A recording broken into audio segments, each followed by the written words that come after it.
Hi, this is Fabian Nicieza, co-creator of Deadpool and the writer, the author of Suburban Dicks, and you are listening to Nerd On. What's going on, everybody? Welcome back to Nerd On, the podcast you didn't need but you deserve, and where all levels of nerd are welcome. Before we get into the meat and potatoes of this episode, we've got a guest today. We do. Very really excited. Pretty pumped. I'm very glad that Josh says we have a special episode. We have a special episode. Because none of them are special, but all of them are special. This is episode 211. The 210 before, forget about them. Garbage. Don't Trash man. Wow. Rat shit. Throw it away. Actually, they're really good. And we Those are put a lot trash of work shows into for them. bastard people. Anyway, your before cup? we get into this episode, we are going to introduce the host. I am Josh. I'm Tom. I'm Caitlin. I'm Corey. And this episode is brought to you in part by the members of the Nerd On Nation that is powered by Patreon. As a member of the Nerd On Nation, you do get fun perks. Like, you get early access to these episodes. You get bonus episodes that nobody else hears. What like kind of the episodes? Jesus Christ, let me talk, Tom. But what kind? The extra, where we break down some sort of topic in like 20 to 30 minutes. We've talked about Our lives and our candy and our life. favorite games and what kind of mugs we like the most. And Yeah, our that favorite kind of stuff. kind of flowers, Yeah. maybe. Yeah, that kind of stuff. And we also have the minute where we break down something in 60 seconds. My personal favorite. Yeah, it's a lot of fun. Sometimes it's very hard to like and done. We should do a Nerd on Minute on what's the meaning of life. See what we can do in our 12 seconds. Someone's going to say 42 to try and cheat. Yep. Yeah. But so check out the Nerd On Nation. It does help us to grow. It helps us to be the best that we can be, upgrade our content, make better content for you. Yeah. That's what we like to do. We like to make content. So yeah, check it out, nerdon.tv/Patreon, and check out our Discord. You can always continue the conversation if there's ever an episode that you're wanting to like, I wanted to say this thing. Go over to the Discord. There is a channel for everything from Literally. movies, TV shows, comic books. There's even food porn. There's people talking about technology. There's all sorts of really fun stuff. Even if there's a meme that you're like, oh, I got to share this with people, you can post it right there. So check that out. And a honorable mention to Odyssey, Embody Audio. Yada, yada, yada, yada, yada, yada. Just Just you. I wanted to stare at you while you did it. and Apogee. don't stop, never stopping. Yep. But today we have a guest. I'm so excited. Fabian Nicieza. He is the co-creator of Deadpool, a long comic book career, very fascinating career and how he got started. And big shout out, he wrote a novel. So we He's get an to, author. He is an author now. He a big fancy word, author. He even has an author website. Yes. So very excited to sit down with him. We talk about all sorts of things, the writing of the book, his comic book career, and we get to talk about what he likes to nerd on about aliens. So let's get into it. Fabian, thank you so much for joining us on the show. This is very exciting. Thank you very much for having me on this pleasant Sunday afternoon here. Yeah. Coming to us from the East Coast. Yeah. It looks very Represent. beautiful there. It is a nice day today here in New Jersey. As nice as it gets. And I noticed behind you, we have the reason you are here. You have a new book out called Suburban Dicks. And a new banner for my convention. Yeah. Looks good. I got the banner, and there's not a single convention I'm ready to do it in. But you know, you got Not it yet. here. It looks dope. It's all about presentation. It's Yeah, you're getting the use out of it here. Yeah. I've been pulling. I just got it a couple weeks ago. I've been pulling it up for any kind of interviews I do or anything like that. Have to use it. Anytime Honestly, a fun story. people come just like this week, I got asked to do a quick short video for the CBC is doing some presentation award, and Ryan Reynolds is one of the people getting a government award for Wow. entertainment. And usually they do an auditorium type event, but they can't obviously right now. So they're asking people to provide videos, and then they're going to put all that together into Right. some TV show Right. that's going to air on CBC in Canada. And I really I'm really weighing. I want to do my little quick video talking about old Deadpool stuff, but with the banner for Suburban Dicks behind me, and with like 5 or 6 books all around me. Because he never once said a word on social media when the book came out. Let's just say I might have been led to believe that he was gonna. Because he's so busy selling his phones and stuff. Yeah, so, that Mint Mobile, baby. I'm thinking how completely crass, childish, and immature would it be for me to surround myself with Suburban Dicks? You need to have a smoking jacket. That's his sense of humor. It would kill. A little salute to Ryan, you know? Or if you have like a slightly open door in the background and there's just enough of it peeking through. Just enough peeking through. Yeah, that it's like, wait, what was that? Maybe have my kid like show the book like, slowly through the door. Not now. Walk through the background holding it. Yeah, as soon as he brings it up, go, we're not here to talk about my new book, Suburban Dicks. Get back in the closet. We're here to talk about Ryan Reynolds, not my new book. Yeah. Available everywhere audiobooks are heard. Or be like a smoking jacket and a cravat and open the video reading it like, oh, I didn't see you there. Oh, thank you for interrupting. And then have the aviation gin there. I gotta put my pipe down. Let's talk about Ryan Reynolds. But about the book. Yes. So this is your first book coming out, correct? It is my debut novel, they call it. I'm so excited. I am officially an author now, which makes me... I'm talking to you. I don't even know I should be talking to you because I'm an author now. Oh, I see. I'm sorry. too good for that. I'm not sure about the rules. I really don't know the author rules because for 35 years I've been a writer just earning a living, but now I'm an author. You're an author. It is my debut novel. It's about 25 years in the making. Wow. So it's feeling good. Feeling good having it out. Yeah, it feels good. Honestly, it's kind of been a wild ride. It felt really good to just finish the manuscript, which I never thought I was going to be able to sell. I never thought, and if I did sell it, I thought I was going to sell it to maybe a mystery paperback book publisher, you know, for $5,000 or something. And my wife was like, "Really? You're going to take a year to do that for $5,000?" So I had no illusions because one of the reasons it took me so long to do it is I never felt confidence in my prose writing.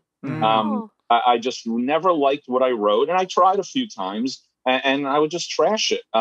There's at least 2 or 3 starts to this novel between 1996-ish and now, and I always just tossed them aside after 30, 40 pages. Because I didn't think it was good. I just didn't think it was good. And this was the first time I started writing it, because I guess I looked at the mirror and realized that this face isn't going to get any younger. So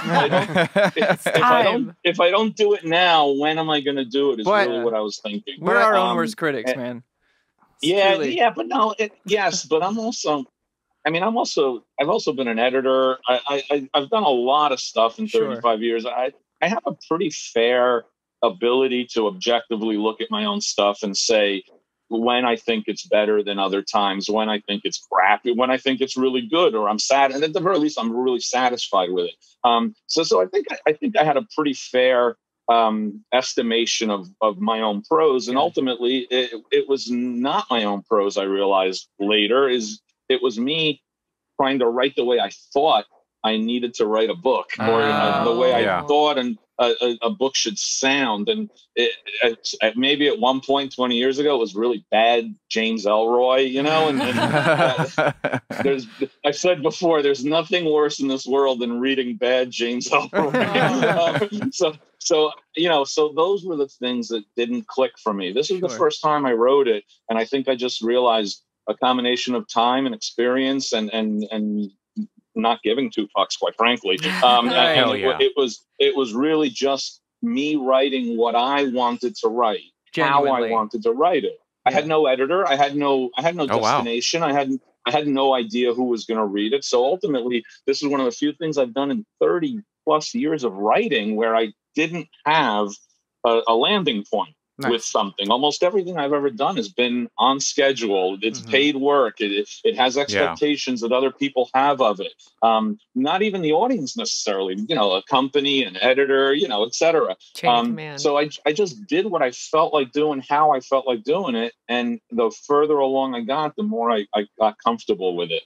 And as a result, I was able to finish a manuscript, the first draft. I got to write the end on a book manuscript. Nice. Which was really, really cool for me. Then the process of trying to sell it becomes a completely different thing. But, it's funny. The book came out in June of 2021, and it's something, my first draft was finished, I think in January of 2019 was when I finished the first draft. Okay. I started October 2017. I know that because my original folder has the date that I opened it up. Oh, wow.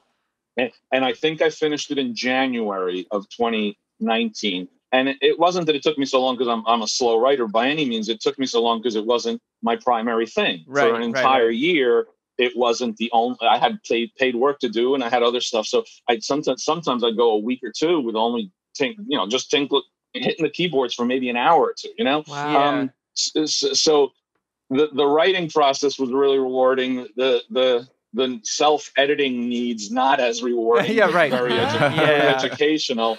I hired on the advice of Alex Segura, who was the president of Archie Comics for a while and has written multiple novels while he was also running a comic book company, which I found incredibly impressive. He gave me some advice and feedback. He recommended a freelance editor for me to hire. Nice. And she read the book and gave me really good notes on how and where to cut. And I had to cut a lot. It's always nice to get a second set of eyes on it, for sure. It was verbal diarrhea. I couldn't believe the lessons I needed to learn about prose because I've been so used to working as a writer in a visual medium where so much of it gets taken care of before you by the artist. So I spent months cutting it and got an agent and sold it at the end of 2019. We had multiple publishers bidding on it. Wow. And clearly we decided to go with Putnam. And the story there is also that Putnam Berkeley Publishing is the first company I worked for out of college. Yeah. Amazing. Wow. You were with them for and a year or get two, ready right? for the date, 1983. Oh. Make you quiver. You mean people worked back in 1983? Crazy, Yes. I know. The world We existed? had jobs and we had cars and everything back then. It's another one of those novels he's working on. That's true. Yeah, because it was the first company I'd worked for out of college. I thought there was a nice little story for me there, a nice little sense of full circle kind of. They're publishing my first book. Yeah. That's awesome. Before we get too far into digging into the process of writing Suburban Dicks, can you give because we've been tiptoeing around your career, so some of the notable things, comic books. You've been working in comic books for a long time, including co-creating Deadpool. Yes. Just wanted to get kind of a rundown of your career a little bit up to this point. I've been in the comic book industry since 1985 when I got a full-time job at Marvel Comics. I was Marvel's advertising manager for about 5 years. That meant I was responsible for all of the house ads, promotional posters, flyers, co-op ads, all the stuff that promoted the comics in the comics or at the direct market level. And I did all that through the late 80s, and that it's kind of a high burnout job. So after 5 years, I decided like an idiot to accept an offer to be an editor. And I became an editor at Marvel on mostly their licensed titles. Back then it was Alf and Ren and Stimpy and Barbie and William Shatner's Tech World. I wanted all the books that were not like what I was writing at the time. Sure. Because while I had a full-time job at Marvel, I sold my first story to them as a writer, freelance in 1987. Although they don't do it now, back then, if you worked on staff, you were allowed to sell your stories to the editors. They don't do that now. And I just started to build a body of work as a freelance writer for the editors, different editors at Marvel, mostly doing inventory stories. You know, they were full completed stories that sat in a drawer until the schedule broke down, and then you just had a whole complete issue. You could just pop right into the schedule and publish it. That's nice. So as a result of back then, Jim Shooter, who was the editor-in-chief, had a rule that every editorial office had to have one inventory story sitting in their drawer ready for use. And if you use it, you got to get another one started. So that's where we always tried to get the gig. That was the work that the assistant editors or anybody else in sales and promotion, or in the bullpen in production, anybody who's trying to become a writer. And you know, little by little, one thing to another, I got a monthly book real fast, which was Sci-Force, for a variety of reasons. Not necessarily talent. I was the monthly writer of Sci-Force until the New Universe line was ended. And then I just kept selling my stuff little by little until I got my first real big break, which was New Warriors, which debuted in 1990. And after that, I continued to write for Marvel a lot. At one point, I was writing about 6 or 7 monthly books with a full-time job, which is kind of crazy. Shit. Yeah, I never once said they were good books, but I was writing 6 or 7. But I was getting them done, baby. You had the output. And that included X-Men, X-Force, Cable, New Warriors, Nova, Night Thrasher, Nomad. I had my whole ends. Yeah.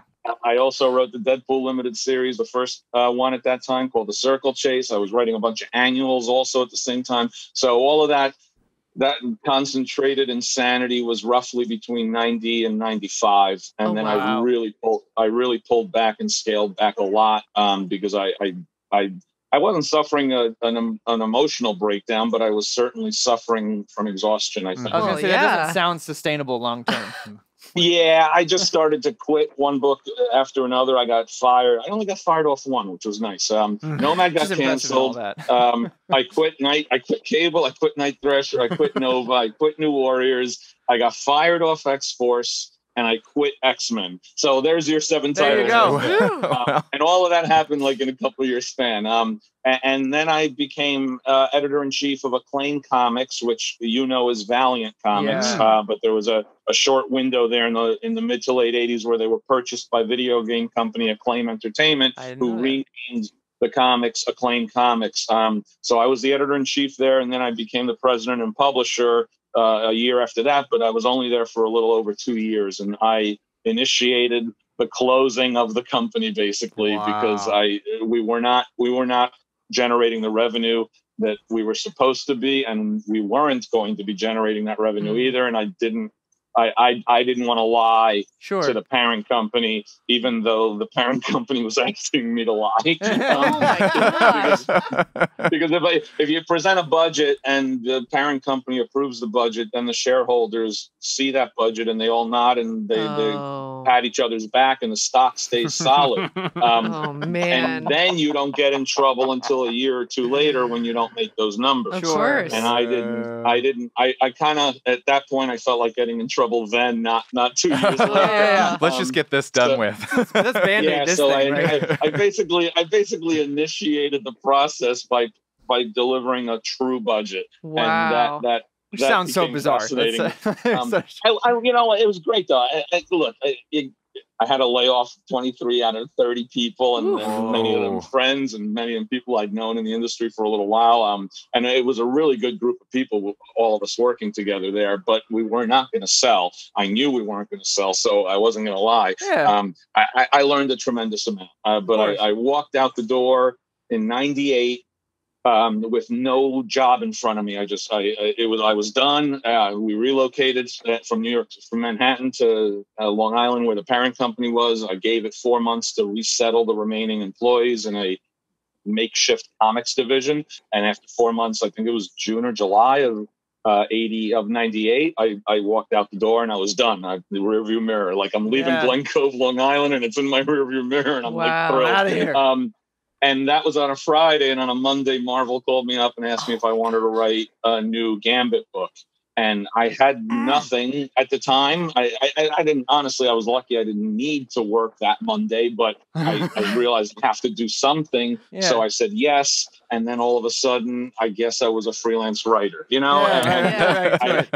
Well, If I I didn't give myself a chance to figure anything out. Maybe I should have taken a year off. I don't know. At least a week, man. At least a week. So at least a week. So I wrote Gambit. I wrote Thunderbolts. I wrote some stuff for DC. And then in 2004, I started the Cable and Deadpool monthly comic, which ran for 5 years. And I wrote 50 issues of that. 4 years. I wrote 50 issues of that, and that was when Ryan Reynolds became familiar enough with the character that he became interested in accepting the glamorous role in the Wolverine Origins movie. And true to the comic book source, baby. Yeah, it was quite the experience to watch that. That was at that point. That was obviously well before Disney bought Fox, but it was also before there were problems between Fox and Marvel, which developed later on. So at that time, the two companies were still in good enough relations that we would have screenings for Marvel people for the Fox movies. We went to X-Men screenings and stuff like this. So there was a Wolverine screening at the Ziegfeld in Manhattan in the afternoon, I think on a Friday or something, 4 o'clock or something like that. And the theater was full of all Marvel people, you know. And the movie ends the lights go up, and I just see, and I'm sitting toward the back, because freelancers always get pushed to the back of the theater. All the Marvel people are in the middle, and all the licensors are closer up front. The business people get the better seats, right?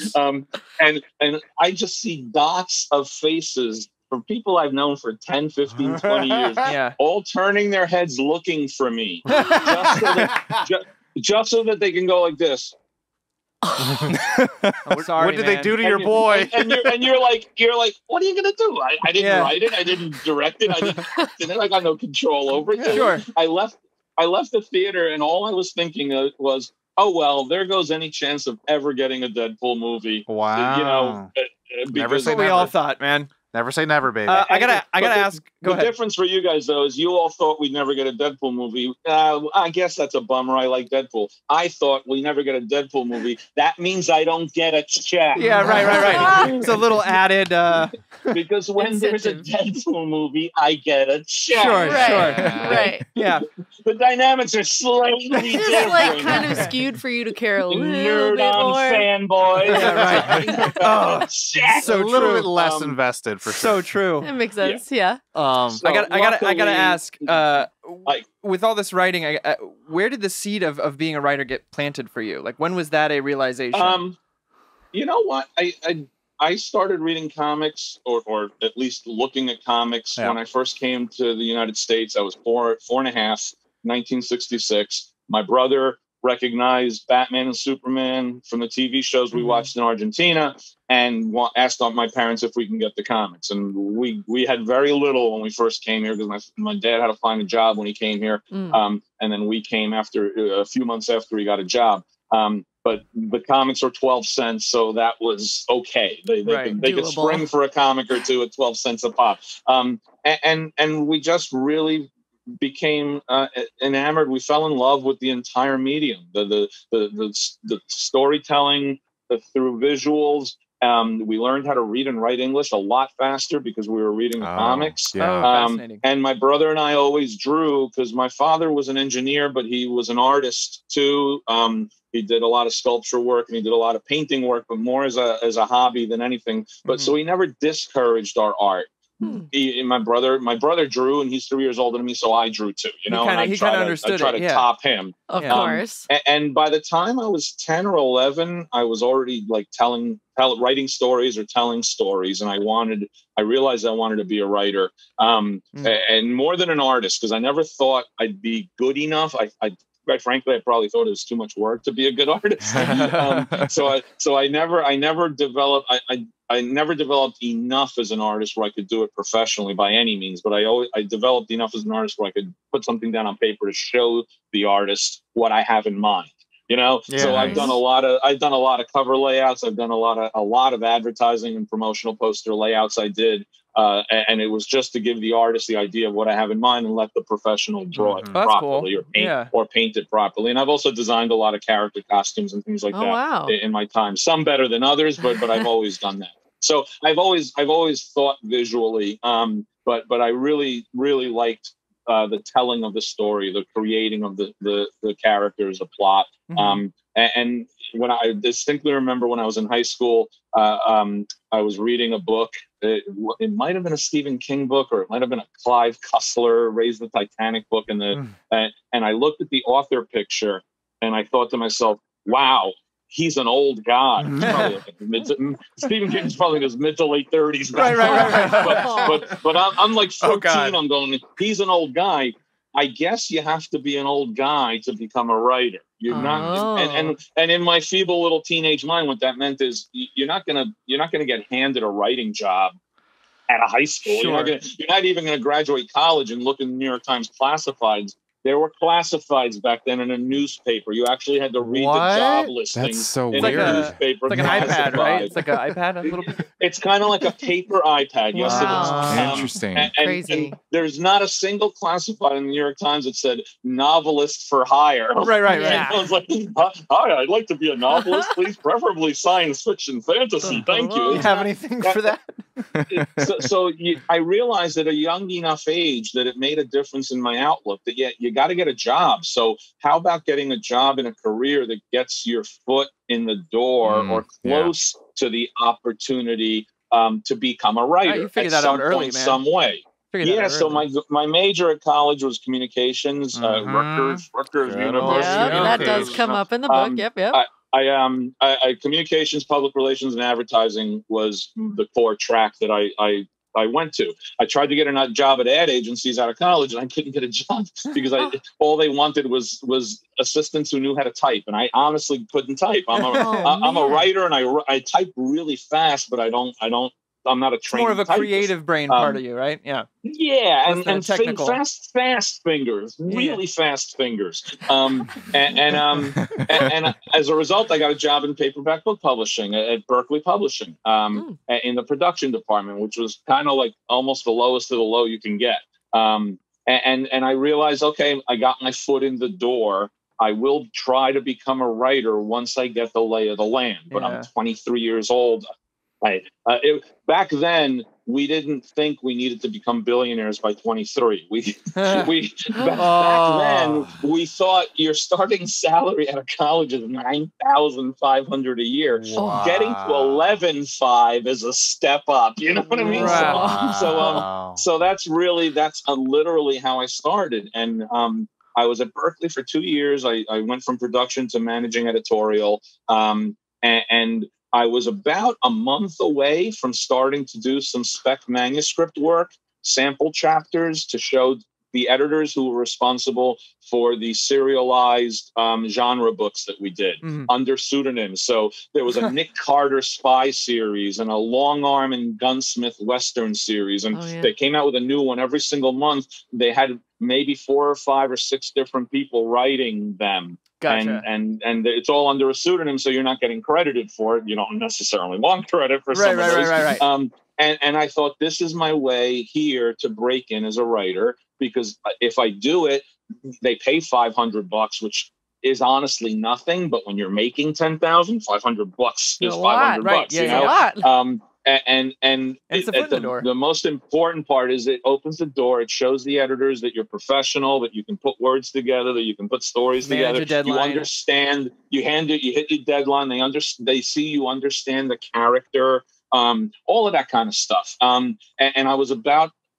I really remember this day. I already started to break down some ideas for Long Arm and Gunsmith, and one for Nick Carter.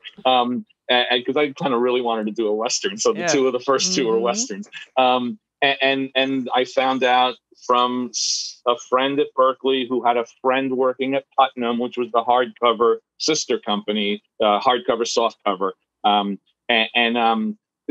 He had a sister who worked at Marvel who was looking to hire an intern, or not an intern, looking to hire an assistant. And I thought, okay, I interviewed at Marvel and DC out of college. Actually, 2 rounds of interviews at both places, 3 rounds at Marvel. And I didn't get either job for legitimate reasons. I didn't have the experience. They needed somebody with a little more experience. Right. So in August of 1985, I interviewed for the job as her assistant in the manufacturing department of the book book division of Marvel, which is not what you think it is, because you think that means trade paperbacks and hardcover books.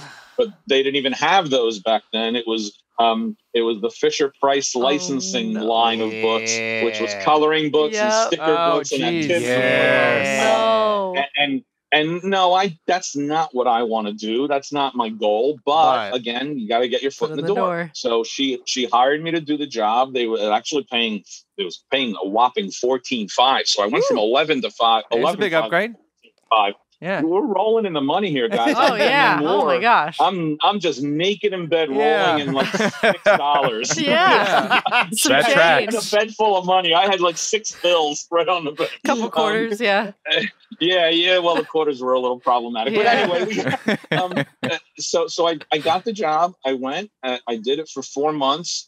It was mind numbing and not what I was interested in doing. The only part of it that even touched on the comics end of it was being responsible for the manufacturing of the Marvel press posters. Back then, they used to do four posters a quarter, really gorgeous 22 by 32 posters. Some of them were some of the better covers. Others were original pieces of art done for the press poster program. Wow. So cool. You remember the classic Mike Zeck Punisher #1 painted cover where he's got the 2 guns and he's firing away. We did that. That was a 22 by 32 press poster, you know? Wow. So that was the only tangent I had into comic book editorial. And 4 months into the job, I found out that the guy who originally got hired in '83 instead of me for the promotions job was looking to hire an assistant. And his name was Steve Saffel. And I interviewed with him and he hired me. So I moved over from basically the poor woman who hired me. I stabbed her in the back and I moved over to promotion. Well, you know, you get hired and 4 months later you leave. That's really cheesy. Well, that's a pretty skanky thing to do to her. But I also was taking. But here's the deal: I also took a pay cut to take that job. Oh my gosh! I actually found out a year later that people noticed that higher up in the company. They actually noticed that, like the head of accounting, the publisher. They realized that I had done that, and that made a difference for me a year later because they thought of me. Besides my goofy name, that choice that I made automatic. Well, you know, Fabian Nicieza stands out in the middle of a. Yeah, but they saw you as someone who was dedicated rather than just a paycheck. Yeah, right. Yes, exactly, and that actually helped me down the road. And I didn't realize it at that time. I was doing it. I just wanted to work in promotion and publicity. I got a chance to start doing advertising for Marvel Comics, which is what I went to college to do to begin with. You know, So in that regard, it was a great entry level into the company and into the field. Nice. I learned a tremendous amount doing that job. I got to meet everybody within the industry on a retail level, on a distributor level, a licensing level. I even before I was a writer of any kind of renown, I was kind of deeply embedded within the industry already, just because of my responsibilities as Marvel's advertising. Nice. That's awesome. Goodness. Well, I mean, now you get to add author to your biography, and I've always been have your picture on the back of the book. I've always been very interested in because my brother-in-law, he is an author, and the inspiration for his first book was a nightmare. I'm curious, what was the inspiration for Suburban Dicks? A gun club that had existed on the other side of a pond behind a new housing development that went up, and I happened to move into one of those new houses. And the gun club had been there for 50 years, and we didn't know that occasionally they would send a bullet or so our way. Wow. And the neighborhood tried to ban their outdoor shooting. They had an indoor range and outdoor berms, and we lost in the town council 5-4 to prevent them from having outdoor shooting anymore. And as a result of losing that, at the time it really annoyed me, obviously, and soured me on the town political process. But one of the key aspects of the fight was that it really felt like a newbies versus a townies kind of a conflict. Even though the membership of this club which again, and out of due respect to them, they've been there for 50 years. Okay, it's not their fault that all these farmlands started to sell and turn into little McMansions. But only about 20% of the club's membership were West Windsor, New Jersey residents. Oh. And that's where we lived, in West Windsor, New Jersey. And it felt really odd to me that people from East Windsor or Jamesburg or Robbinsville these external are coming places, to our town council meeting protesting their right to shoot and occasionally send a bullet at our houses. Yeah. You know, and so the loss really annoyed me and soured me. And the police department was involved in that too, and they were really lackadaisical about this because they shot at the damn gun range. And so this is 1995, guys, and I can't. I have a friend who's a comic book writer who told me back then, I know a guy who can burn it down. Literally, he meant it. I know that he knew a guy who could burn it down. Those are the friends you keep, though. Yes, yes. Those are the friends, yeah. And I thought to myself, well, I know. I can't. No. I could. So I realized I can't burn them down. And I'm certainly not going to go in shooting because they're a freaking gun club. Yeah.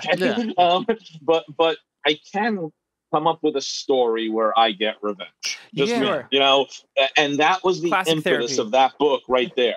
What if an old crime was found out that ended up damaging the police and closing down the gun club? And that was my revenge fantasy. And the whole story, the characters, the beginning, middle, and end of the plot, all of it came together in that moment. And I subsequently sat on it for 20-something years. Well. But that was the impetus of it. And it evolved. The gun club became a really much smaller aspect of the whole thing because the focus really shifted quite a bit more toward the police department and the township administration. But it always was a newbie versus a townie argument. And I'm glad I waited because this is set in my hometown where I live. The West, there you go. That's West Windsor right there. Wow, that's beautiful. That's my backyard, and I live in West Windsor, New Jersey. We got to have a barbecue Windsor. there. That looks wonderful. Yeah, actually, I got rid of my grill because it was rotting. I'll bring mine, man. I've been in the West Windsor, Plainsboro area since 1988 because my wife used to work for the state house, for the state government. And I just needed a way to get into New York City. And the Princeton Junction train station is right here. So I would take the train into Manhattan to go work at Marvel or Acclaim while you know, she drove 2 minutes down the road to go to her office. Story are coming in right now. Train face. So the whole train face, there you go. It's all based. If I turn ambient sound off on my earbuds, you may hear the clang of the train pulling into the station because I'm only 0.7 of a mile from the train right now. Oh my gosh. And you just I got to write what I know, which really helps because what I wrote is relatively accurate through the skewed sarcastic perspective that I like to bring to things. I wonder why.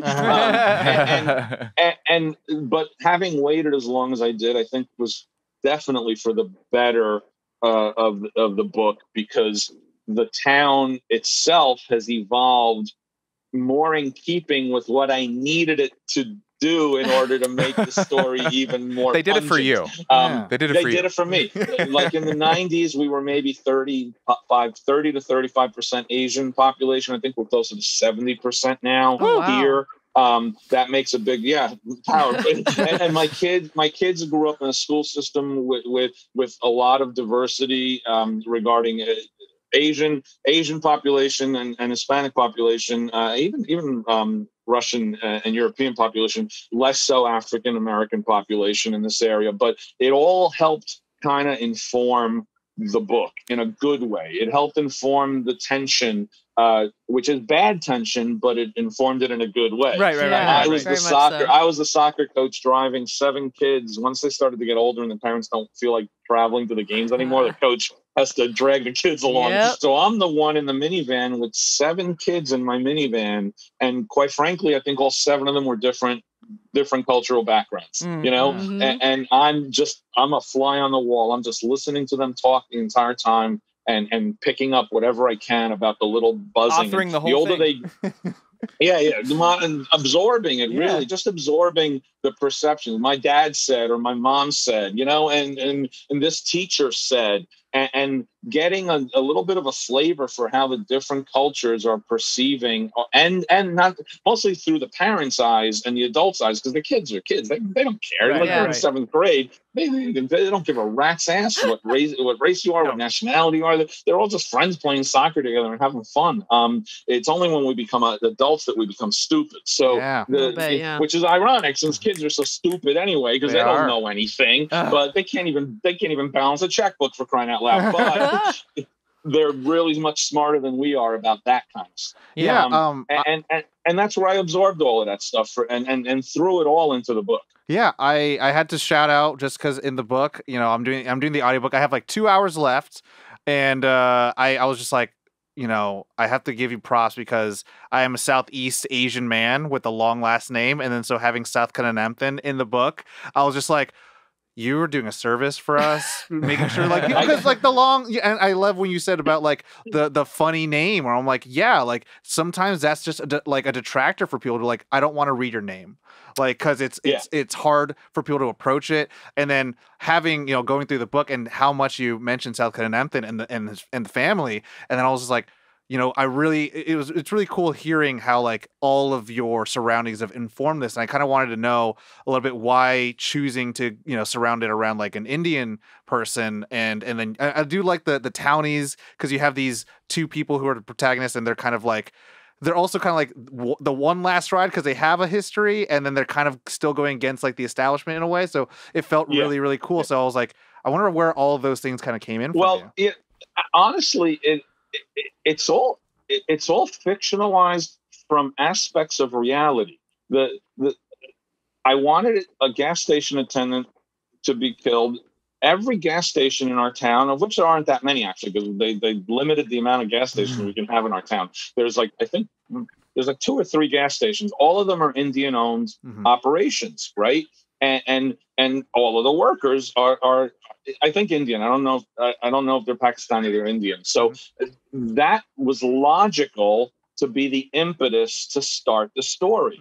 Because if I wanted it to be a townie versus newbie, the majority of newbies were Indian and Paki immigrants to the country, mostly, with first generation kids being born here.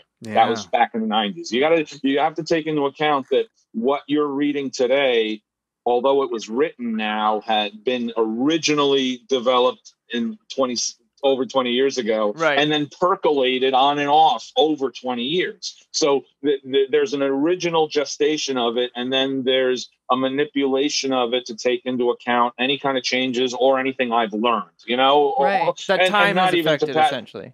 Yeah, and not even to pat my own back. Sometimes it's not things I learned, it's just sometimes stupidities I absorbed that I wanted to use, or stupidities I thought that I wanted to use.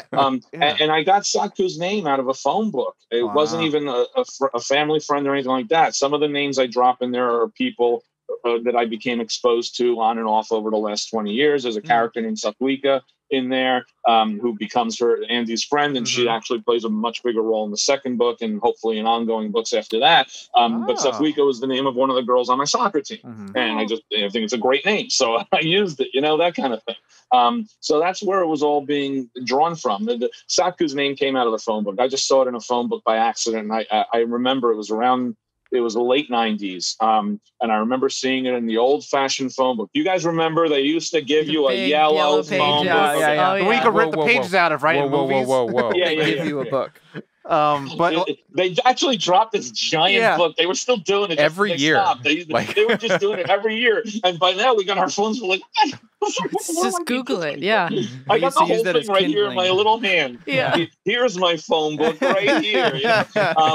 So Satku's name I got out of the phone book. I distinctly remember I was looking for someone's name, not for writing purposes. I was actually looking someone's name up, and I hit Satku Nananthan's name, and I was like, oh yeah, that's the guy that's got to get killed, because I need to write that name multiple times, 70,000 times. Oh yeah, I'm sure you love that decision. I just had to, and it's funny. I got friends who've been who've known me for 25 years. One of my original editors, Howard Mackey, who's a writer of Ghost Rider back in the 90s and all this stuff. He used to make fun of me because in my very first assignment, he was my editor on Cyforce, and I introduced a bunch of Russian characters. And in my feeble lack of experience, I tried to create English translations, pronunciation-wise, of their Russian names. So we would always have these running jokes. He'd always be making fun of me for the names I was coming up with. And he messaged me the second he started reading the book. On the very first page, you're doing this to me. It was like I had given him PTSD for the names I came up friends are for, man. 1987, and it was killing him. No, and I like how you say that the story kind of came from 1995, even though, like you said, like it's grown and it's evolved as the culture in your hometown has evolved too. Because some of the sarcastic tones and observations you make in the book are very clear. They're things that happen today. Like there's a moment where it's like, oh, what are the black swans? Like they prefer to be called colors, and then another person says African Americans, and it's like a really cool. Like you get to see like the growth and then the still a progress happening, but then it's all under the sarcastic tone of everyone's kind of an idiot. And thank you. The sad truth is that it's two sad truths. Really, I've been asked is the book a comedy or is a book a mystery, and I'm always shrug my shoulders if I think of it as a tragedy. It's just couched in a mystery comedy. The truth is that we don't change enough. We change, but we don't change enough. So I could come up with something in 1995 that follows these themes, and it's not going to change all that much 20 years later. And the other, I forgot what the other side of it was. The other side of the coin is that we don't like to acknowledge this stuff because it's freaking uncomfortable to acknowledge. And I don't like to acknowledge this stuff in discourse with friends or with strangers for that matter. But I can couch it and hide through the narrative, through the book. So it's part of the liberation I grew to really appreciate whenever I wrote Deadpool. That for me, from the original onset, Deadpool was just a cheap way to get paid to say all of the things in my brain that I knew I wasn't supposed to be saying. There's a beauty to that. There's such a beauty to that. You're getting paid to not have a filter, which is ridiculous. And when I don't get to write Deadpool, I actually notice that I'm filtering myself, and I don't want to because I need a little bit of that flushing of the system. You got to get it out, man. And the book really helped me do that. And I tried very hard. Although I don't think I succeeded as well as I should have. I think I did a better job in the second book of monitoring that filter a little bit smartly. There's too many pee jokes. There's too many body function things. I have to give you props though for Andrea and Kenny. They, especially in the very early chapters where they have their filter that they don't want to have. Like Kenny interacting, like being around his mom, Andrea with her husband, it's so tangible how uncomfortable they are not being who they want to be. And comes across pretty that comes across and also your past experience of every chapter ends like that cliffhanger. That makes you want to just go on to the next one immediately. You have to. Thank you. And I appreciate that. Thanks, because I really do. I've been asked, how was it transitioning from comics to books and prose, and what did you bring from your comic book writing of after so many years?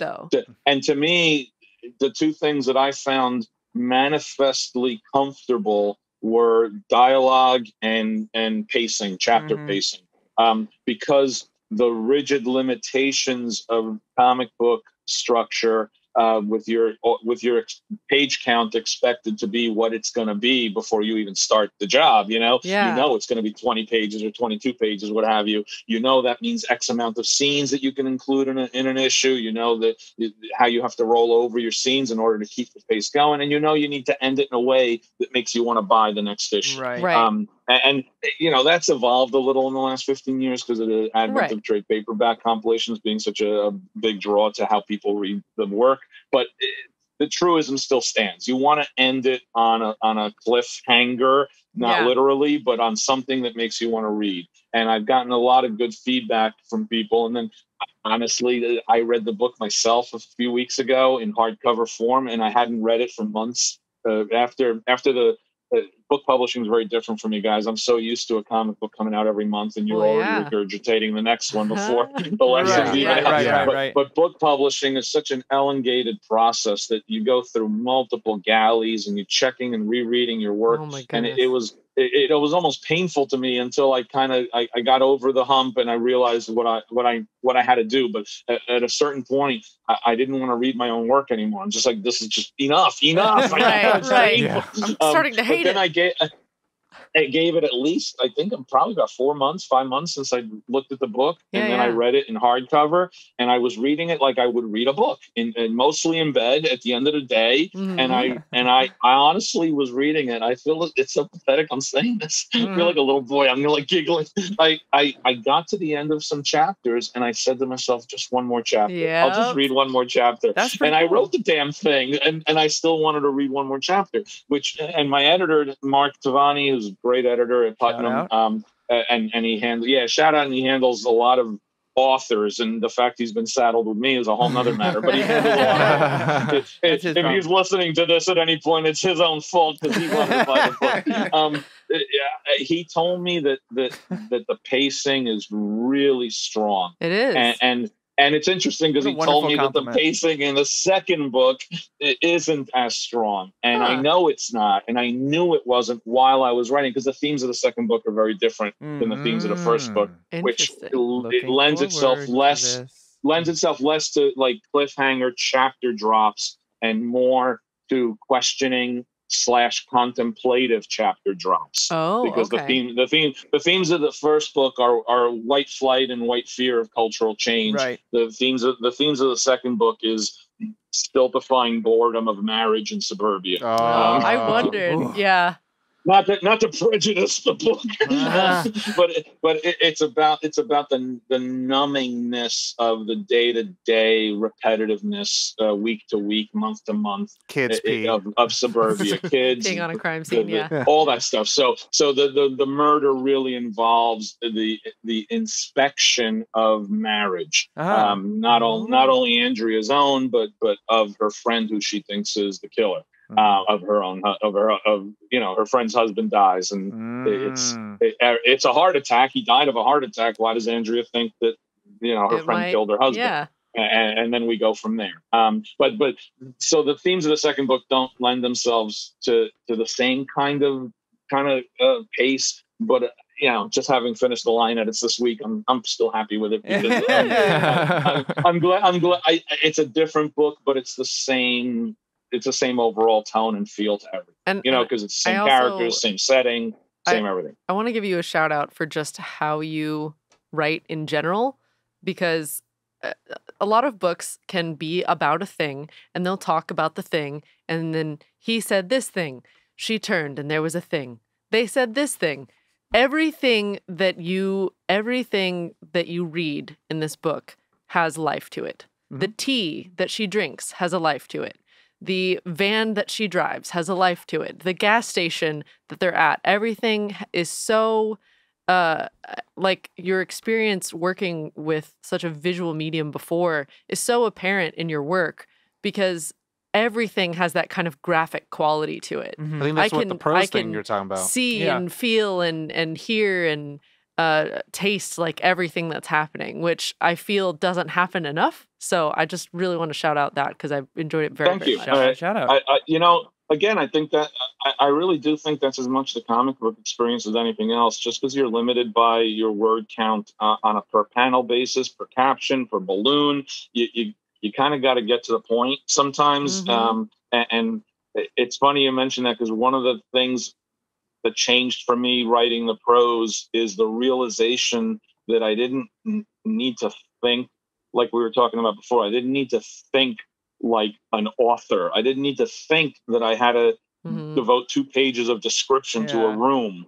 you know. And prose writing's actually changed quite a bit in the last 25, 30 years because they have really simplified a lot of that in prose writing because they had to, because people don't have the patience anymore for that. It's funny, after the incredibly bad version of The Stand just appeared on CBS All Access, I went back and reread The Stand for the first time in forever.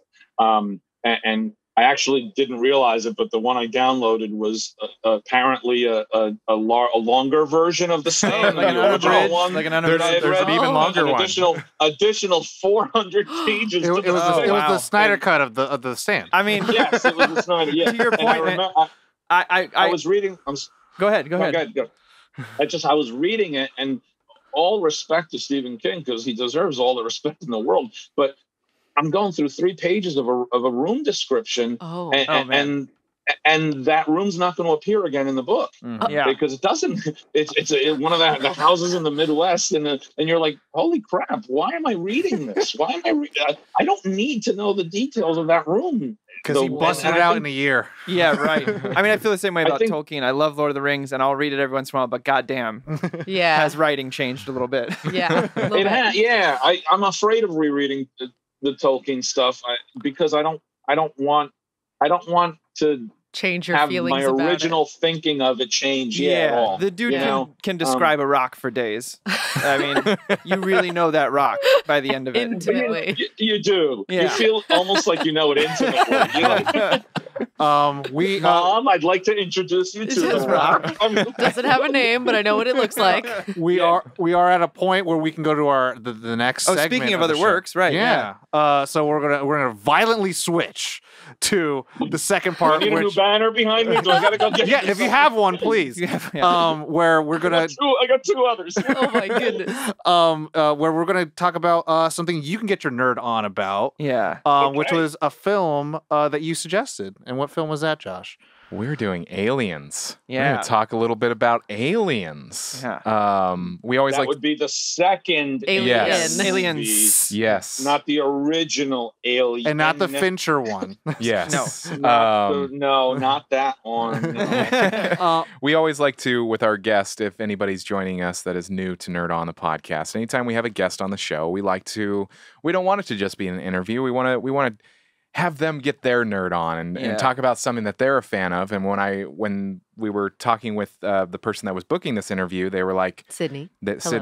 They listed some movies, and we all went, Aliens. Yeah. Let's talk about Aliens. So one of the things that we start these conversations with is, what were your first impressions? Like when you first saw it, like. Well, the first impression is partly colored by the sheer joy and fun of the day in which we went to see it. We were at Marvel at the time, and we had half-day Fridays, which publishing used to have a lot back then, and we often went to go see a movie Friday afternoon once work let out. And about the day it was released, because back then you didn't have Thursday night previews. I think the movie came out that Friday. Yeah. We about 20 or more of us got together right after, and some of it was osmosis. Hey, what are you guys doing? You going out to lunch? No, we're gonna go see Aliens. There's a 2:30 show. Oh, can I come? Yeah, come on. And so like 20 of us from Marvel are all going. That's awesome. From 27th Street up to Times Square. So we took a subway. Wow. Half of us wanted to walk, half wanted to take a subway because lazy comic book schlubs. And I remember we emerged out of the subway station right across from the theater in Times Square. And just the mood we all had going into it was just such a good day. Everyone's having fun. Jubilant. We're in a good mood. Yeah. We can't wait to see this movie. We're curious about what Cameron's going to do with it because we knew him from Terminator, and all of us loved the Ridley Scott version, and we knew this was a different thing. We didn't know what it was going to be. I'm crossing the street, and we got to all. I remember distinctly we got to hustle because the light is changing, and there was a guy on the corner in a suit and tie, and he's trying to wave a taxi down, and I high-fived him as I ran like by some him. John Hughes type shit because he had his hand up, and all of my Marvel friends are all cracking up. I can't believe you did that. You should have seen the guy's face. I couldn't see his face because he was behind me, but I just did a running high five as I ran right by him. So we all sat in the theater in a great mood. And that automatically colors your perception. Right. The memory of the day is great. Yeah. I thought that it was such a muscular, entertaining reinterpretation of a franchise, without in any way, shape, or form putting down or belittling what it was before. Yeah, okay? It builds. So I don't think Cameron was respectful to Ridley Scott's movie, because I don't think Cameron's that kind of a director where he worries about being respectful. But there was not a single thing I felt in Aliens that really mitigated or violated the strengths of Ridley Scott's movie. It was just a different movie. Yeah. And in my mind, it was just as good, if not a better movie than Ridley Scott's version. And once again, though, that's colored by the fact that I worked in a movie theater in high school and Alien was playing in the movie theater. Wow. So you see it a gajillion freaking times in non-linear fashion, because you got to do your doorman job and blah, blah, blah. So Alien wasn't the kind of movie that stood that kind of viewing because of its shock value needs and the tension and fear and it built up in its storyline that gets mitigated after you've already seen it, number one, but it gets mitigated when you see it in snippets 3-4 times a day, you know? Yeah, right. So this was fresh for you. My perception, my perception of Alien is colored by that. Whereas Aliens, I just sat in a theater like we all do and just watched. Took it in, baby. The special effects were phenomenal for the time. Which people can't appreciate as much nowadays because we're so jaded by the VFX, you know. And I just thought that it had a real understanding of what it wanted to be and why it wanted to be that. And I think that it did a great job of entertaining the audience all the way through. And for how much it's like a Rocky movie where you can't not be rooting like crazy for Ripley by the end of the movie because her arc was fantastic. I was going to say, I think he did a great job respecting the character arc for Ripley, like building upon that tenfold from the original. Yeah, exactly. It was Ripley's character arc on steroids, right? And yet in a good way. He started her respectfully from the place she probably should have been at as a result of the events of the first movie. She's traumatized. She's beaten. She's got finding PTSD, out new information. Everything. Like I just rewatched the movie. Actually, it was ironic. I had rewatched it almost just out of happenstance. Right before I got the request about what movies would you like to and I thought, oh wait, I just rewatched Alien, so I hadn't watched it in a few years, so it's fresh in my brain. I always forget that there's no music cues in that movie until she takes over the Marine the narrative, Humvee tank or whatever, and pushes forward the drive to get it moving. That's when the music appears, I think, for the first time in the movie, which is basically cool. Cameron, like, she doesn't come alive until she decides to take action. And that action is not to save herself, right? Obviously, that action is to save people in distress. For crying out loud. I mean, that's like the most ridiculously perfect definition of your character. Like, even the tricks of the movie, sound and editing and music are coming into play to define your character for you in the audience. And I think it's subconscious. I think Cameron even realizes that subconsciously you're not noticing that we haven't had music yet, and I'm going to hit you with this muscular, bass-driven, pumping, military music, and all before that, all atmospheric. It's all just tension building. Like even with like the monitor, just to have the beeping going on, it's like it feels tense. And so, like you're saying, like it motivates a musical cue to happen so that the audience feels charged at the same time. Yes, because we finally have broken everyone the in the audience. You guys are too young to really experience it. But everyone in that theater audience felt it as it happened. You know, Oh, when sure. that music hit, it's almost like it sends around. You're feeling it vibrating inside of you, you know, because you're emotionally invested in the decisions she's making so strongly. And we're an hour into the movie at this point that after that, it's just nonstop adrenaline in a good way, you know. It's just, I just think, I mean, Cameron has some flaws always, obviously, but he also does some things phenomenally well. And I got to work on Avatar behind the scenes, nice. story world development. I've been on set when I've watched him destroy an assistant for screwing up. You know, so you know, I respect him tremendously as a creator, even though I acknowledge that he might have some flaws. I thought that I just, to this day, how long has it been? 86, right? I think it's such a perfectly crafted movie. Yeah. It hits all the beats so smartly. It invests you in supporting characters that it knows are going to be killed in a few minutes. You know what I mean? Like, how do you top Bill Paxton's delivery, man, of all of his lines? Every line Bill Paxton does. Game over, man. I mean, and he's annoying as hell. Yeah. When I just rewatched it, Paxton was annoying as hell. Yeah. You know, He's that guy. Hicks. Hicks is the one who has such a great character arc because he's so quiet. Like he's so quiet until the moment where Ripley says he's in charge now because he's a corporal, right? and he just there's this pause where he waits and then he goes, yeah, she's right. Like the realization of the burden of responsibility falling on him is just sort of like, and it's just so well done. And the fact that he shows how much he cares, not just for Ripley, but also for Newt, which is really vital because they're not just faceless soldier killing machines. You know what I mean? They're a lot of these guys had heart and soul, which often you don't bother giving to your supporting characters. You know, if they're serving a purely visual, physical part of the movie, you know? Yeah. And Cameron's turn of, I just say this real quick, Tom, I'll let you go. Please. Cameron's turn of even changing the AI. I mean, his play on the original of where, you know, the AI turns out to be the evil guy, and then Bishop comes along, and it's one of like the best characters in the best guy.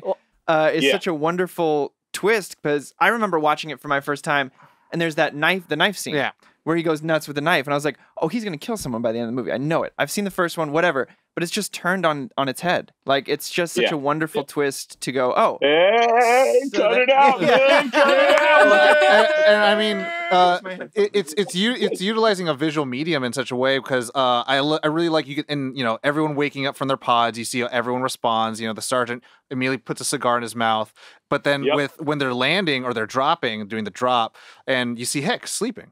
Like it's so calm and everyone else is awake, and then some. You know, the lieutenant's like, "Oh, this is my second one." You know, like and every single time they have a moment to show, like, okay, what does each character do in these different circumstances? It shows you character of like that's how this person responds, that's how this person responds, and then at the end of it, you kind of like know, like, all right, cool, I know who I like and who I don't like. Yeah, but every single one, like. You're talking about Bishop. When the robot who's going to kill, we all thought the same thing because we all saw the first one. And for me in the movie, I realized he wasn't going to in my heart. Right. Yeah. When he goes into the duct because he has to crawl over to the antenna to realign the antenna. He crawls into the duct. He's got a flashlight, and Hicks gives him a gun, a revolver. Yeah. And he grabs it, and then he just gives it right back to Hicks. Yeah. Because he can't kill anything. He can't even kill an alien. He's programmed on. And the minute he did that in the movie, we all like chuckled because we realized he's not gonna do something bad. This guy. The one you were just talking about, I just lost. Gorman. Gorman, who's the inexperienced idiot and played to be the moron and the fool. What does he do? He goes back to try to get Vasquez, and knowing him of all people dies a heroic death in that regard. You know what I mean? And it's just like you're watching this, and it just turns so many different things on its ear. Yeah. Even Paul Rudd did such a great job because he was the corporate stooge that you thought was on her side. You thought that he was an okay guy for a corporate stooge, and then when it just turned the way it did, you're like, oh, you dick! You tricked me. You said you're one of the good ones. Yeah, and he did such a good job of being such a weasel. You know? Yeah, man. I was gonna say, like, I don't know if anyone wanted to share their little small baby initial impressions before we ask. I mean, for me, it's one of those. I worked at a video store for several years, and I was Hollywood Video, R.I.P. Yeah. When I started working, R.I.P. When I first started working there, I was very, very uninitiated, uncultured, and a friend of mine was not. He was seen so many movies, and this was one of those first movies where it was just like when you're doing your research, you're doing your homework, and Growing as a movie viewer. Yeah, growing as a movie viewer. I have so many friends that Aliens is their favorite movie, even just, and like I remember watching them all like just back to back, and it's just like this one always stands out to me. It goes from horror thriller to action. To me, I call it the Cameron effect because that's what happens with Terminator too. Yeah, it's with horror and then turns to action. But then it does in a weird way for a dude. It kind of has a female forwardness to it where it doesn't feel like it's checking a box, but it really makes it like, you know, Ripley and Sarah Connor are like one of the icons of like, you know, female lead action characters. So, and Ripley planted that seed with Alien because I know when he wrote the script or whoever he wrote it with, none of the genders were named on any of the characters. So Ripley, they auditioned a ton of different people, different genders, all that stuff, and then eventually she ended up getting the role, and it kind of catapulted the franchise to what it is now, where it's this action heroine led crazy. I mean, when she comes out in that suit, I remember watching for the first time and just being so stoked coming out in this like the cargo, the cargo mover. I was like, this is fucking cool. This is cool. Stay away from her, bitch. So other than, but again, look, think they set that up so smoothly earlier. You know, the cargo loader is actually a symbol of the downfall of her character because that's all she could do when she couldn't, you know, be running a ship anymore, right? So it ends up being the one thing that she needs to be able to do in order to save Newton and herself. It's just. Damn. Even just talking about it just makes it good. I sometimes, from pure craft of writing combined with filmmaking, you know, and movie making, there are things that sometimes to me are just so elegantly and flawlessly constructed. And it can be an action adventure movie, it could be a comedy, it could be a superhero movie, it could be a drama. But when it's nailed, for me, it's nailed forever. I'll be 90 years old, and if through my drool, I will watch Aliens, and hopefully by then we'll have 3D immersive holographic technology. So I'll feel like I'm in Aliens, but I'll be so old and doddering I won't realize it. I'm gonna still appreciate the craft of the movie. Right. You know? Yeah. It's beautiful. Oh man. So I mean, Kaylin, did you want to share any? I saw Aliens first. Okay. Before Alien. Oh, interesting. Okay. It was sort of a mistake. I was like, this is a lot. They know each other. This is oops. Yeah. This is oops. But yeah, I was just like, this is great. Yeah, it's Go get fun, them. no matter what. Yeah, I did things in reverse. But then watching Alien was like, well, this is different. Oh, this is weird. And this is happening. I was much more afraid with Alien than I was with Aliens because I didn't know how. I had no idea that there were different, directors. Sure. I didn't know that Alien was a horror. I mean, Ridley Scott wanted to do a horror movie, and he just wanted it to be a science fiction setting as a change of pace. But its entire construction is out and out a horror movie. You know, it's meant to just terrify you. It was exactly. You guys don't. If you guys had been able to see the original audience reactions when the alien comes out of John Hurt's chest. We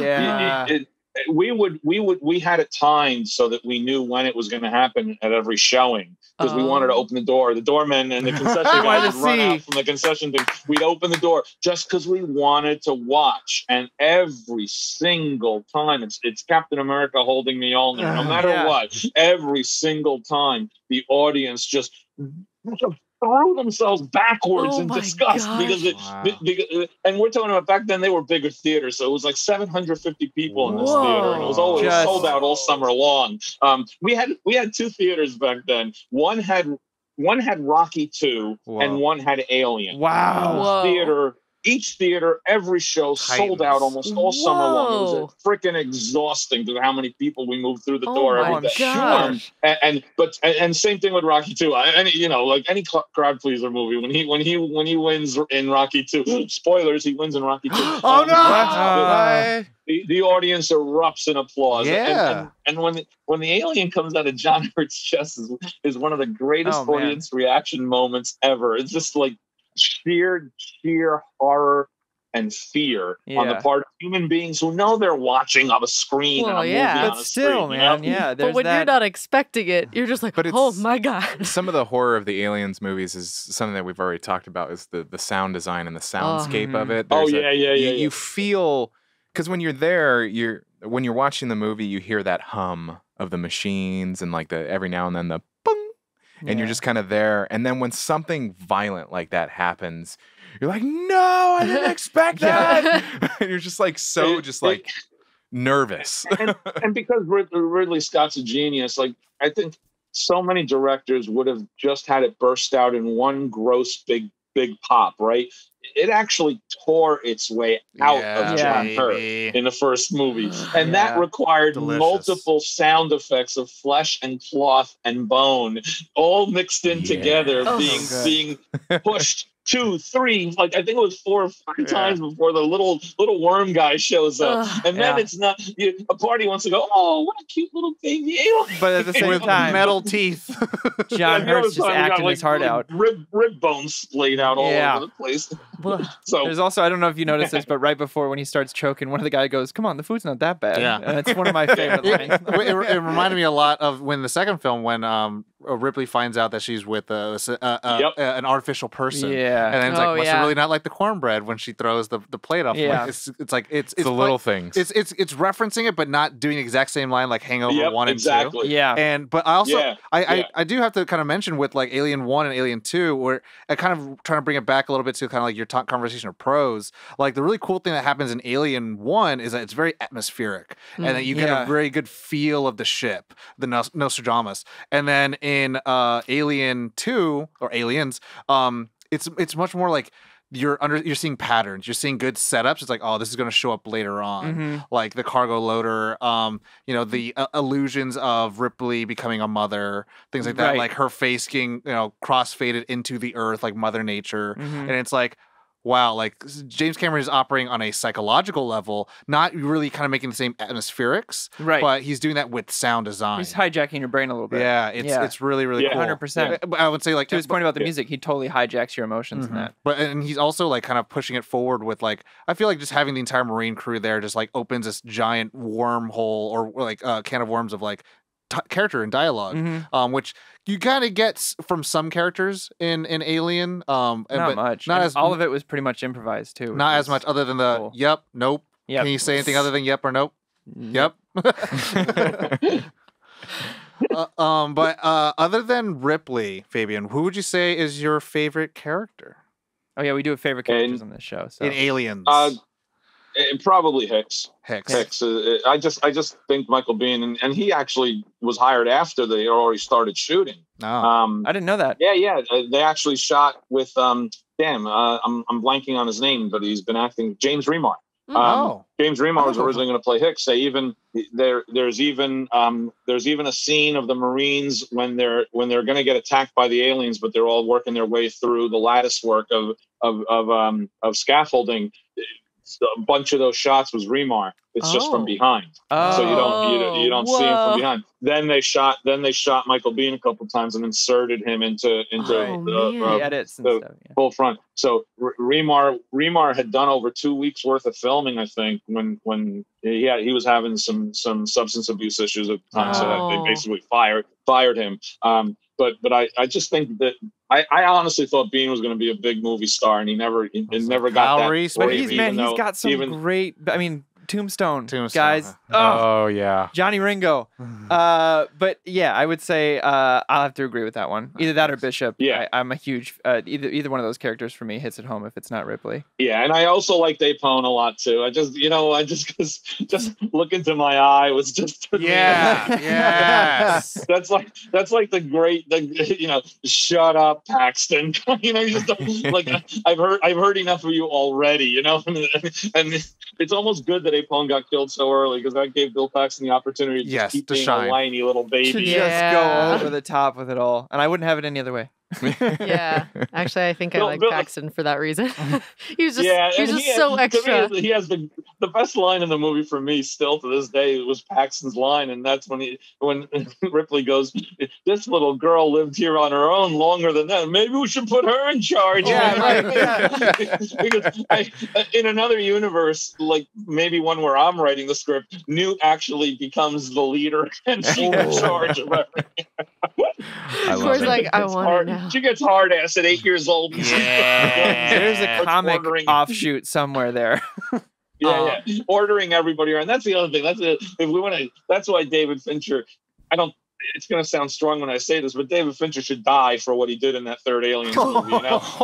Because it's pretty strong.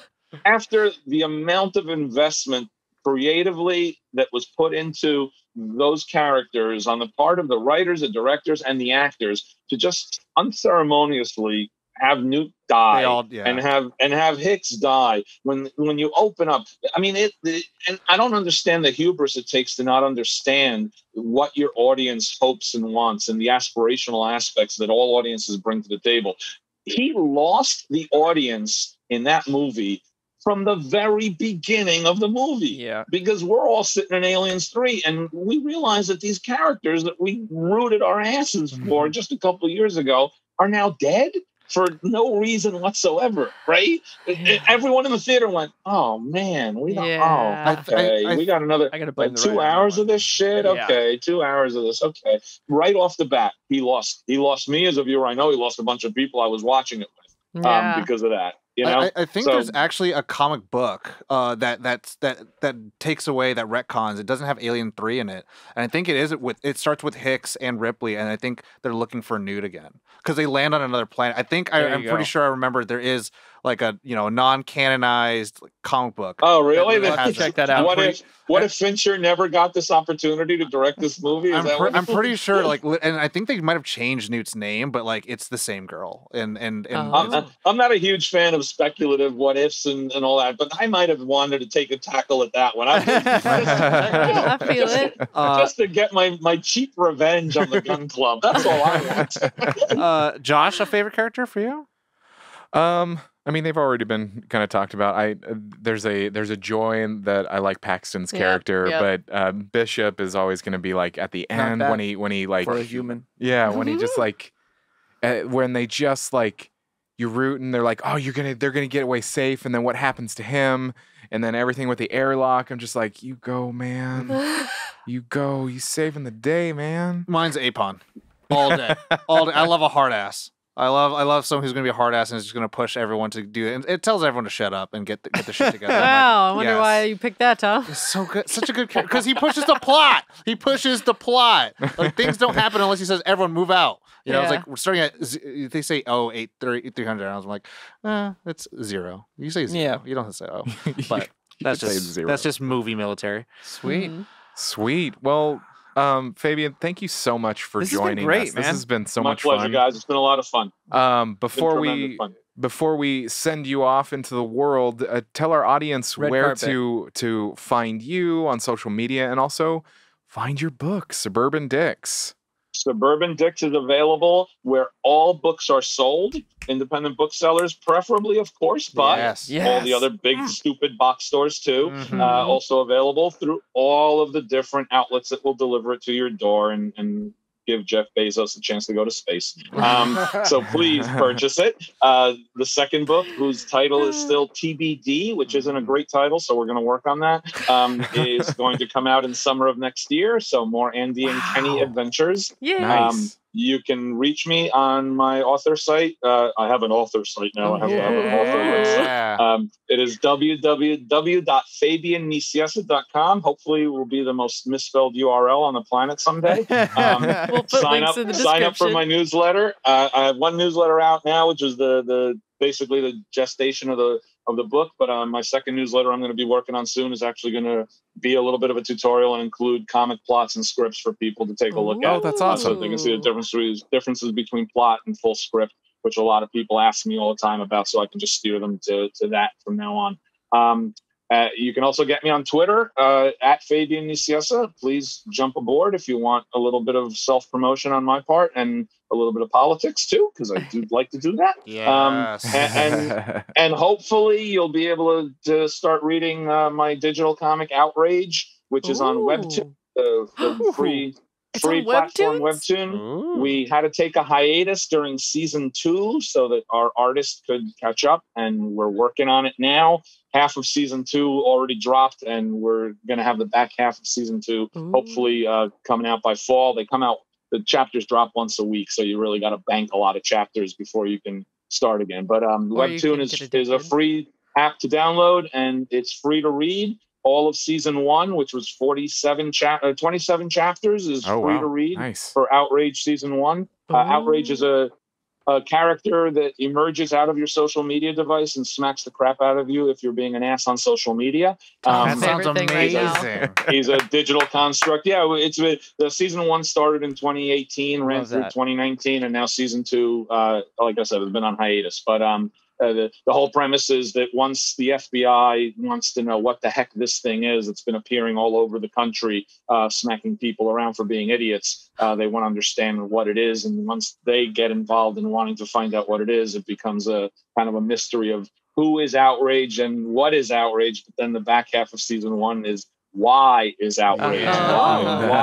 Why are we like this on social media that it requires a holographic, digital, sentient construct to smack the crap out of you? I love it. If only. So it includes appearances by several real life people who don't know they're appearing in it. A lot of talking news heads and pundits. Season 2 has an entire chapter, which is a little imaginary Donald Trump. Of course. It's almost like a Calvin and Hobbes thing where this little kid imagines Donald Trump as his friend. And it's actually my co-creator, Riley Brown, was really worried that I was going to go full on didactic, pain in the ass, anti-Republican, blah, blah, blah. And it ended up being a ridiculously sweet chapter because the little Trumpy is actually kind of cute and sweet to the little Jojo Cheeto. Yeah. So Outrage is available. I want people to check it out because we're pretty proud of it. It's a pretty good comic, and it's a lot of fun too. Fantastic. So check it out. And awesome. And other than that, nothing to announce. I wrote something for Marvel, but they haven't announced it yet because it's part of a whole publishing program they're going to be doing. But I'm writing a couple characters that I've written in the past for them, which isn't saying much because I've written every character. Yeah, pretty much. Yeah. Something is happening. Yes. But it is 2 characters together that I am known for in a new publishing venture for them. And I'll be doing a multi-chapter story within the context of other people doing other multi-chapter stories in this new unannounced publishing venture. They're really annoying, guys, because I wrote the script back in January and it still hasn't been announced yet. So they're so annoying about their announcements. It's just sort of like, oh, come on, get off the damn toilet already. Let's go. Stop scrolling. Yeah. The art, half of the art is done on the damn thing. It's like 80 pages worth of material, and half of the art is already done. It still hasn't been announced. Let's go. So I can't announce it because they'll get mad at me.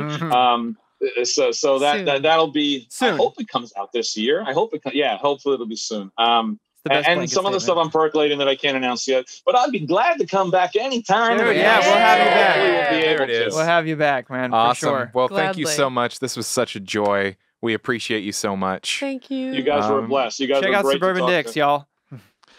We will see you next time. Thank you very much, everybody. Awesome. Thank you so much. Wasn't that fun? I thought so. I'm gonna try to make it more awkward as we go on. You're doing great. I'm for it. I'm doing the thing. I have religiously watched Tim and Eric for 10 years now, so nothing. I'm ready for it all. See, you don't kill the cringe. You kill the part inside of you that cringes. Yeah. Thanks, Josh. Yeah. But I mean, actually, that was a wonderful interview. Yeah. I had a great Wasn't time. that fun? Wasn't that nice? It was. No, I really did have a good time, and I'm excited that he's interested in coming back, and we'll make sure to make that happen. And Let us know what you think in the comments. Second book. Can we just coming? talk about how he just like, and then the second book, and at one point I was like, come on, man. I think I look right at the camera and I'm like, the hell? Yeah. This is good news. Yeah. Oh, he has like graphic novels planned as well for like two prequels. It's good. There's DC stuff. is a cinematic universe, literary universe. Yeah. But if you are new to Nerd On, thank you so much for listening. If you're watching on YouTube, thanks so much for watching. All of our links you can find on our website, nerdon.tv. It has all of that information, where our channels are, all that stuff. We stream to Twitch. Like we said at the top, do consider joining that Nerd On Nation. It's fun. It is fun. There's lots of really cool perks. 4 quarters. I just want to know. They know about the perks. I'm just going to pitch it this way for once. Just like, it's such a good time. The Nerd On Nation and the special Discord you get to be a part of. Like, it's a blasty blast. You're missing out if you're not there. To be honest with you, that's what it is. You're not getting the full experience. And like the perks are great. You get all these cool stuff. But the people, man, the people. That's I'm going to pitch it like that for this show. Just the one. I want to just shout that out. 4 quarters, baby. Yeah. Just 4 quarters, and then also you get some like one-on-one conversation with you. You just add us and be like, hey, I want to talk to you about some things. That's not even a Starbucks. That's like a part of a Starbucks. And you get to be on the inside of like, we tell you guys things. Yeah, you get to know. You get to be in the know. What's so that? check it out. That's how we're gonna pitch it. That's how we're Yeah, gonna pitch it. exactly. Thank you so much for listening. If you want to listen some more, the show is available everywhere podcasts are heard. Apple Podcasts, Spotify, iHeart, everywhere. And if we're not there, let me know. I will find Fix it. I will right fix it. Stat. Yeah. So that's it. There isn't any more. Thank you so much for listening or watching. You guys are dope. Take care of yourselves. You know the drill. As always, Nerd On!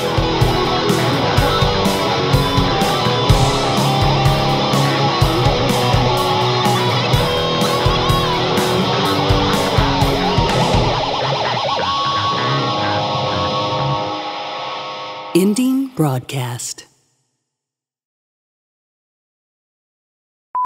These are actually nope, not for this episode. Oh, because it's after. It's after the Suicide Squad is the last time that we have Manscaped. Ooh. So and this Josh episode fucked comes- up, Julie. Cut that out and send it to me so I have it as Wow. blackmail. What's going on? No, just kidding.